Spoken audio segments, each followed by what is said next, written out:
Hello everyone, so welcome back to the channel. और आज आपकी काजल मैम लेकर आई हैं एक बहुत ही स्पेशल वीडियो। मैं जब भी वीडियो लेकर आती हूँ तो सभी बच्चों की शिकायत रहती है मुझसे कि आप सिर्फ क्लास 12th के लिए ही वीडियोस बनाते हो। तो आज मैं लेकर आई हूँ अपने क्लास 11th के स्टूडेंट्स के लिए अकाउंटेंसी की एक बहुत ही बढ़िया सी वीडियो। यहाँ पर मैं आज आपके साथ डिस्कस करने वाली हूँ one of the most important chapter in class 11 which is rectification of errors। बहुत ही डिमांडिंग चैप्टर है, बहुत ही ज्यादा बच्चे कंफ्यूज रहते हैं इस चैप्टर को लेके, बहुत ही परेशान रहते हैं। तो आज मैं पहली ही वीडियो रेक्टिफिकेशन के ऊपर लेकर आई हूँ क्योंकि बहुत सारे बच्चों के डाउट्स रहते हैं इस रेक्टिफिकेशन ऑफ एरर्स वाले चैप्टर के अंदर। तो आज हम लोग अपने सारे डाउट्स, इस रेक्टिफिकेशन ऑफ एरर्स के जितने भी डाउट्स हैं वो सभी क्लियर करने वाले हैं। तो चलिए बच्चों, टाइम वेस्ट नहीं करते हैं और शुरू करते हैं। सो बच्चों, सबसे पहले हम ये समझते हैं कि रेक्टिफिकेशन ऑफ एरर्स है क्या। देखो बच्चों, हम जब अकाउंटिंग करते हैं तो भाई हम लोग हैं तो इंसान ही ना, गलती हो जाती है। हम कंप्यूटराइज अकाउंटिंग पर भी है, बट कंप्यूटर को इंस्ट्रक्शन भी तो हम लोग ही देते हैं। अगर हम लोग ही कोई एंट्री करना भूल गए तो लास्ट में रिजल्ट कहीं ना कहीं गलत जरूर होगा। तो इसी तरीके के कुछ एरर्स के बारे में यहाँ पर डिस्कस किया गया है। जब भी हम अपने अकाउंट्स को मेंटेन करते हैं तो अकाउंट्स मेंटेन करते टाइम कहीं ना कहीं हमसे कुछ ना कुछ भूल हो जाती है। तो उन भूल को अब सुधारा कैसे जाए, क्योंकि अगर आपसे भूल हो गई है तो उससे जो आपका फाइनल रिजल्ट आएगा वो सही नहीं आएगा। आपकी फाइनेंशियल स्टेटमेंट्स ट्रू और फेयर व्यू नहीं रिफ्लेक्ट करेगी अगर उसके अंदर आपने ट्रांजेक्शन्स में कहीं ना कहीं कोई एरर किया है, मींस कहीं ना कहीं कोई गलती करी है। अब हमारी जो अकाउंटेंसी है ना, वो बहुत ही खूबसूरत है। कैसे कि लाइफ में अगर आप कोई गलती करते हो तो आप उसको सिर्फ सुधार सकते हो, पश्चाताप कर सकते हो, आप उसका इफेक्ट खत्म नहीं कर सकते। बट अकाउंटेंसी हमें एक ऐसी अपॉर्चुनिटी देती है कि अगर हमसे कोई गलती हो गई तो आप एक एंट्री पास करेंगे और वो एक एंट्री आपकी उस गलती को छुपा जाएगी।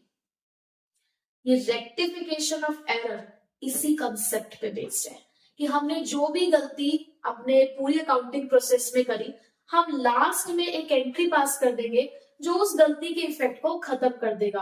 देखो, रेक्टिफिकेशन का मतलब क्या होता है? सही करना। रेक्टिफाई मीन्स करेक्शन और एरर्स क्या है? वो गलतियां। So this chapter is all about correcting the errors. तो यहाँ पर हम उन्हीं एरर्स के बारे में डिस्कस करेंगे कि वो किस तरीके के एरर्स हैं जो हम लोग अपनी अकाउंटिंग प्रोसेस के अंदर कर बैठते हैं। तो हमारे पास है क्लासिफिकेशन ऑफ एरर्स के अंदर 4 types of errors. So number 1 is the error of omission. Omission मतलब क्या होता है? छूट गया है, कुछ हट गया है। तो यहाँ पर एरर ऑफ ओमिशन हमारा पहला एरर है। अब ये एरर है किस चीज का? हम यहाँ पे बात करते हैं ओमिशन में भी दो तरीके के ओमिशन की, which is complete omission and partial omission. Complete omission का मतलब है कि आप उस पूरी एंट्री को लिखना ही भूल गए हो, आपने कंप्लीटली। अब देखो, आपको पता है कि हर एक ट्रांजेक्शन के दो एस्पेक्ट्स होते हैं, one is debit and another is credit. आपने कंप्लीट ओमिशन का मतलब क्या किया कि आपने ना तो डेबिट एस्पेक्ट को रिकॉर्ड किया ना क्रेडिट एस्पेक्ट को रिकॉर्ड किया है। सपोज मैं आपको एग्जांपल दूं, our purchase of rupees 5,000 from Mohan has not recorded anywhere। तो इसका मतलब कि आपने कहीं पर भी उसको रिकॉर्ड नहीं किया। ना तो आपने उसको परचेज बुक में रिकॉर्ड ही नहीं किया। अब परचेज बुक में रिकॉर्ड नहीं किया इसका मतलब परचेज अकाउंट में भी नहीं गया, वो मोहन के अकाउंट में भी नहीं गया। आपने कंप्लीटली ना तो डेबिट रिकॉर्ड किया ना क्रेडिट रिकॉर्ड किया है। या अब पार्शियल ओमिशन की अगर बात करें तो पार्शियल का मतलब है कि एक जगह रिकॉर्ड हो गया है, एक जगह रिकॉर्ड होना रह गया है। अब मैं इसी की बात करूं, a cash sale of rupees 10,000 is not recorded in the sales account। अब अगर हम पार्शियल ओमिशन की बात करते हैं तो पार्शियल ओमिशन का मतलब क्या है कि डेबिट और क्रेडिट में से किसी एक एस्पेक्ट को आप रिकॉर्ड करना भूल गए। जैसे कि मैंने बोला a cash sale of rupees 10,000 is not recorded in the sales account. Cash sale करिए, एंट्री क्या बनती है? Cash to sales. आपने कैश अकाउंट में तो एंट्री कर दी है, लेकिन सेल्स अकाउंट में आप एंट्री करना भूल गए हो, तो आपने डेबिट एस्पेक्ट रिकॉर्ड कर दिया है, क्रेडिट रिकॉर्ड करना भूल गए। सो दिस इज पार्शियल ओमिशन। ठीक है। So error of omission, error of omission कितने तरीके के हैं? दो तरीके के हैं, कंप्लीट और पार्शियल। कंप्लीट का मतलब है कि आपने पूरी डेबिट एस्पेक्ट को रिकॉर्ड किया ना, आपने क्रेडिट एस्पेक्ट को रिकॉर्ड किया, वो एंट्री ही नहीं करी आपने। बट पार्शियल ओमिशन का मतलब क्या है, एक कर दिया है, एक छूट गया है, ठीक है। Next omission is error of commission. अब एरर ऑफ कमीशन अपने आप में 4 टाइप्स में डिवाइडेड है। The recording means the error of recording, the error of casting, the error of carrying forward and the error of posting. अब बात करती हूं मैं एरर ऑफ रिकॉर्डिंग की।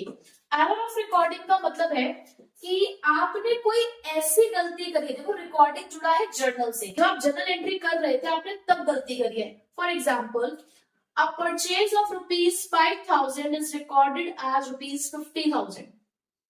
आपने एंट्री परचेज की करी है, परचेजेस टू क्रेडिटर या परचेजेस टू कैश, आपने एंट्री ठीक करी है, आपने अमाउंट गलत लिख दिया है, आपने 5,000 की जगह पे 50,000 लिख दिया है रिकॉर्डिंग के टाइम पे। तो जैसा रिकॉर्ड करोगे वैसे ही पोस्ट करोगे, तो इससे ट्रायल बैलेंस पे तो कोई फर्क नहीं पड़ता है, ट्रायल बैलेंस मैच कर जाएगा, but still it is an error, ठीक है। So this is considered as error of recording. Error of casting.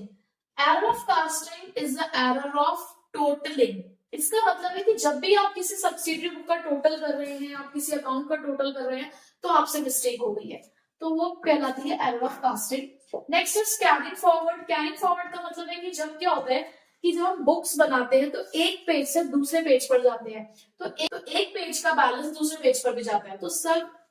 तो समटाइम्स क्या होता है कि जब एक पेज से बैलेंस को दूसरे पेज पर ट्रांसफर कर रहे होते हैं तब हमसे गलती हो जाती है, जैसे कि 1,000 को 10,000 लिख देना या 10,000 को 1,000 लिख देना, तो इस तरीके की गलतियां हो सकती हैं।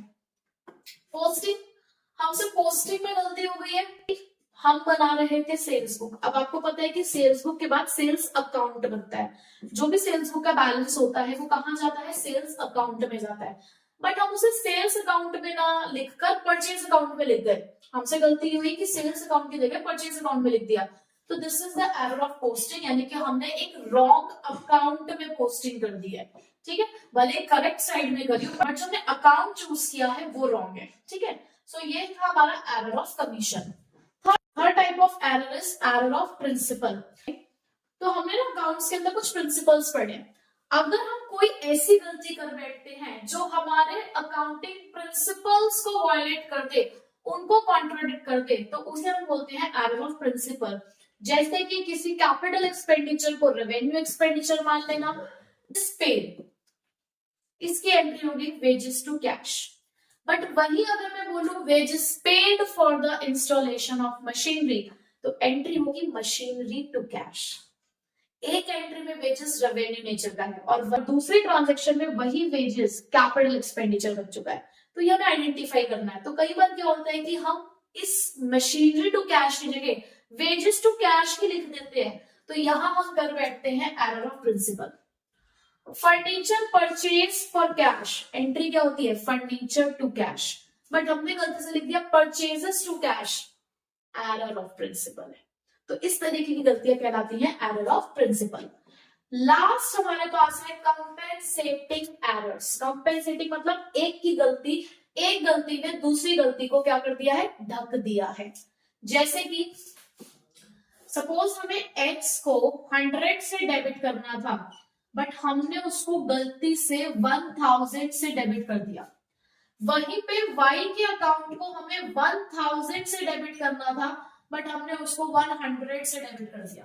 देखो अल्टीमेटली डेबिट कितने से होना है, अगर मैं यहाँ टोटल करूं तो भी 1100 से डेबिट होना है, यहाँ टोटल करूं तो यहाँ पे भी 1100 से डेबिट होना है, डेबिट तो 1100 का ही जाएगा। दैट मीन्स ट्रायल बैलेंस में तो कोई फर्क नहीं पड़ेगा, यानी कि एक की गलती ने दूसरी गलती को ढक दिया है। बट अगर हम इंडिविजुअल अकाउंट वाइज देखें तो आपने इसे 900 से ज्यादा आपने इसको डेबिट कर दिया, जबकि आपने इसको 900 से कम डेबिट कर दिया, तो इनके इंडिविजुअल अकाउंट्स में तो फर्क पड़ेगा, बट ओवरऑल अगर मैं ट्रायल बैलेंस की बात करूं तो ट्रायल बैलेंस में इसका कोई फर्क नहीं पड़ेगा। तो ऐसे एरर्स को हम कंपेंसेटिंग एरर्स कहते हैं। तो हमने चारों तरीके के एरर्स पढ़ लिए कि कौन कौन तरीके के एरर्स होते हैं। आई होप आपको टाइप्स ऑफ एरर्स में कोई प्रॉब्लम नहीं होगी कि एरर कौन कौन से तरीके के हैं। अब बात आती है कौन सा ट्रायल बैलेंस को अफेक्ट करता है, कौन सा नहीं करता है। तो मैंने यहाँ पे लिस्ट बना दी है, सिर्फ ये है जो ट्रायल बैलेंस को अफेक्ट करते हैं, यानी कि इनकी वजह से ट्रायल बैलेंस मैच नहीं होता, कब नहीं होता? एक तो पार्शियल ओमिशन के केस में मैच नहीं होता, अगर आपने सब्सिडरी बुक का टोटल गलत किया है, अगर आपने गलत अमाउंट पोस्ट किया है, गलत साइड में अमाउंट पोस्ट किया है, या बैलेंसिंग गलत करी है किसी भी अकाउंट की, तो आपका ट्रायल बैलेंस मैच नहीं होगा, विच मीन्स कंप्लीट ओमिशन में मैच हो जाता है, एरर ऑफ प्रिंसिपल में मैच हो जाता है, और कंपेंसेटिंग एरर्स में भी ट्रायल बैलेंस मैच हो जाता है। ये सिर्फ इसी के केसेस यहाँ पर लिखे हुए हैं कि किस केसेस में ट्रायल बैलेंस मैच नहीं होगा। एक पार्शियल ओमिशन में भी ट्रायल बैलेंस मैच नहीं होता है, ठीक है। अब मैं आपको इसकी 15 एंट्रीज कराऊंगी, और उन 15 एंट्रीज में मैं आपको रेक्टिफिकेशन का पूरा कंसेप्ट क्लियर कर दूंगी कि किस तरीके से आप रेक्टिफिकेशन के क्वेश्चन सॉल्व कर सकते हैं। मैं कुछ टाइप्स ऑफ एंट्रीज आपको कराने वाली हूँ जिससे आप रेक्टिफिकेशन को बहुत अच्छे से समझ लेंगे, ठीक है।